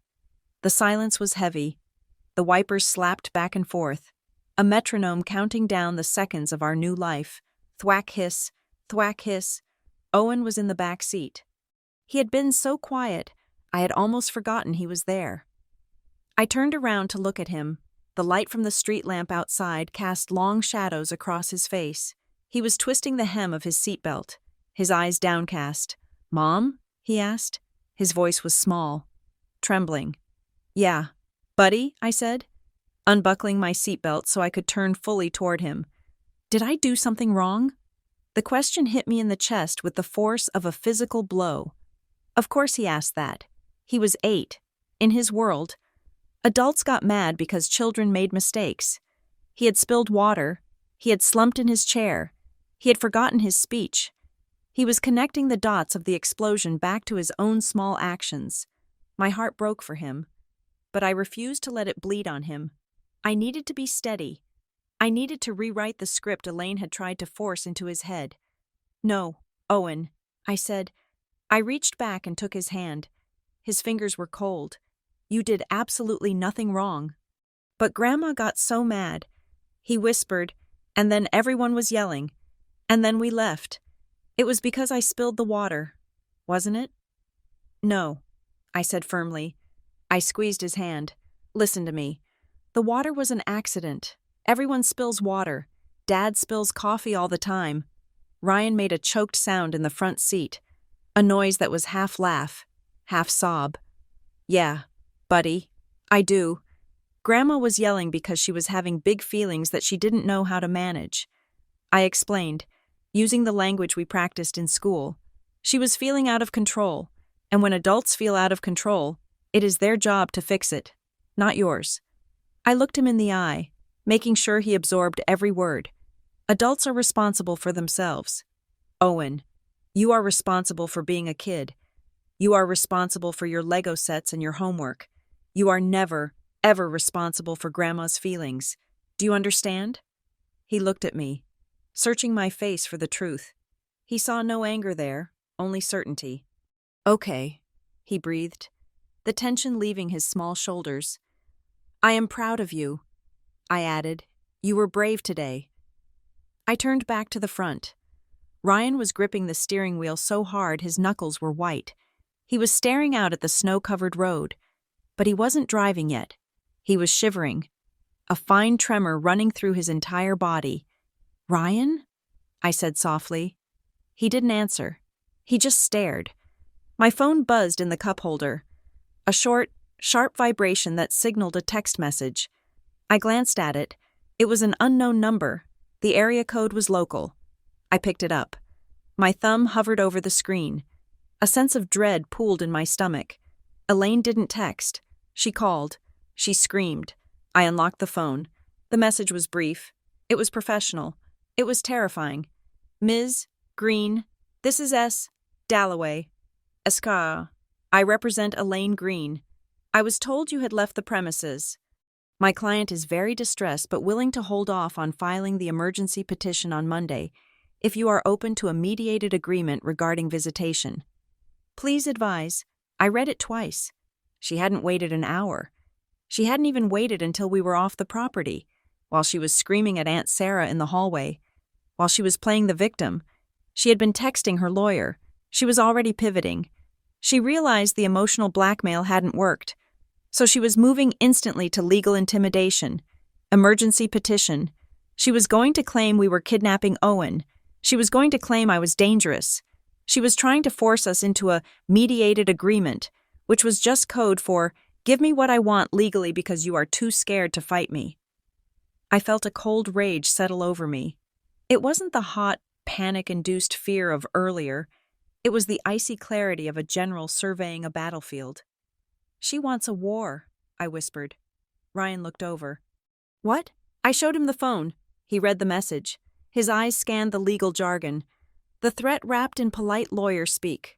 She texted her lawyer?" Ryan asked, his voice full of disbelief. "While we were walking out?" "She texted him during dinner." I reminded him, this was the plan all along. Ryan, the folder, the statements, the lawyer. She was never going to let us just be a family. She was preparing to own us. Ryan slammed his hand against the steering wheel. "God damn it!" he shouted. The sudden noise made Owen jump in the back seat. "Sorry," Ryan said quickly, glancing in the rearview mirror. "Sorry. Owen, Dad is frustrated." He slumped back against the seat, covering his face with his hands. "I don't know what to do." "Hannah," he admitted. His voice was muffled by his palms. "I don't know how to fight this. She has the money. She has the lawyers. She knows everyone in this town. We are just us." I looked at the text message again. "Please advise." I didn't reply. I wasn't going to give her the satisfaction of a response tonight. Silence was my new weapon. Let her sweat. Let her wonder where we were. Let her pay us Dalloway $400 an hour to stare at a silent phone. We are not just us. I said, we are the parents, and we have the truth. I put the phone away. "Drive, Ryan." I said, "Where? Home?" I looked out the window at the dark woods of Vermont. The snow was coming down harder now, erasing the world. "No," I said, "not home." Ryan looked at me. "Why?" "Think about it." I said, "Who has a spare key to our house?" Ryan went pale. "Who knows the alarm code because she helped us set it up?" I continued, "Who pays the security company bill because it is bundled with her account?" Ryan swallowed hard. "She does. We can't go home tonight." I said, "If we go home, she will show up, or the police will show up for a welfare check, or she will let herself in while we are sleeping to check on Owen." I reached over and touched his arm. "We need a neutral zone. We need a place where she doesn't have a key." Ryan nodded slowly. "You are right. God, you are right." He put the car in gear. The tires spun for a second in the fresh snow before gripping the asphalt. We rolled down the long driveway, past the stone pillars that marked the entrance to the green estate, and turned onto the county road. We drove for 20 minutes in silence. The world was black and white. Black trees, white snow, black road, white headlights. We pulled into the parking lot of the Maple Leaf Motor Inn. It was a modest, roadside motel. It had a neon sign that buzzed and flickered. It was the kind of place Elaine would never step foot in. It was perfect. "I will go in and get a room." I said, Stay with Owen. I went into the lobby. It smelled of stale coffee and lemon cleaner. I paid cash for a room with 2 double beds. I didn't want a credit card trail that Elaine could track tonight. When I got back to the car, Owen was asleep. The stress of the day had finally knocked him out. Ryan carried him into the room, laying him gently on the bed nearest the heater. He took off Owen's boots and covered him with the thin motel comforter. We sat on the other bed, sitting on the edge, still in our coats. The room was chilly, the heater rattling as it tried to catch up. Ryan stared at his boots. "I am sorry," he said. I looked at him.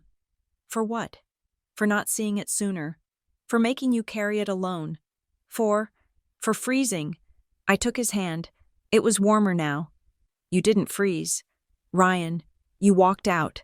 That is the hardest thing you have ever done. He looked at me. His eyes were red-rimmed, exhausted, and terrified. But what do we do now? He asked. Hannah, she's going to come for us. You saw the text. She's going to sue us. She is going to drain us dry. She is going to try to take him. I stood up. I took off my coat and hung it on the rack. I felt lighter than I had in years. First, I said, ticking points off on my fingers. We sleep. We are safe here. She doesn't know where we are. Second, I continued, tomorrow morning, at 8 o'clock, we call a locksmith. We change every lock on our house. We call the alarm company and we cancel the contract. We install our own system. Ryan nodded, listening like a soldier receiving orders. Third, I said, we go to the bank. We open new accounts at a different bank. One she has no connection to.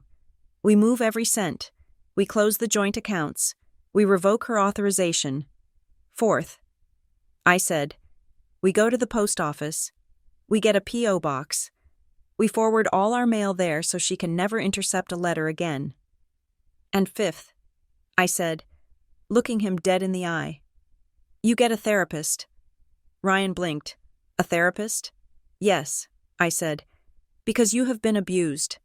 Ryan, for 35 years, and you need to learn how to exist without her voice in your head. I can fight her lawyers. I can fight her lies. But I cannot fight the ghost of her inside your mind. You have to do that. Ryan looked at Owen sleeping peacefully in the other bed. He looked at the cheap art on the motel walls. He looked at me. Okay, he whispered. Okay, I will do it. He took a deep breath, and for the first time, his chest seemed to expand fully, unrestricted by the weight of his mother's expectations. I can't believe it is over, he said. I sat down beside him and leaned my head on his shoulder. It isn't over. Ryan, I said, the lawsuit is coming. The smear campaign is coming. The hard part is just starting. I looked at the door. It was locked. The deadbolt was thrown. We were safe. But we are free, I said, and that is worth everything. He put his arm around me. We sat there in the quiet of the motel room, listening to the wind howl outside. We were refugees from a war we hadn't known we were fighting, but we had escaped with the only things that mattered: our son, our truth, and each other. And as I closed my eyes, I knew one thing for certain. Elaine Green had started this fire, but I was the one who would watch it burn. Thank you so much for listening to My Mother-in-Law Slapped My 8-year-old Son at Thanksgiving. I said 6 words that destroyed her. Writing this story was an intense journey into the complexities of family boundaries and the strength it takes to break toxic cycles. I would love to hear your thoughts in the comments. Where are you listening from? Have you ever had to set a hard boundary with a family member? How did you handle it? Please don't forget to subscribe to Revenge Stories for more realistic, emotionally grounded dramas. Your support helps me continue to bring these characters to life. Share your thoughts in English below. I read every single one. Until next time, stay strong and trust your instincts.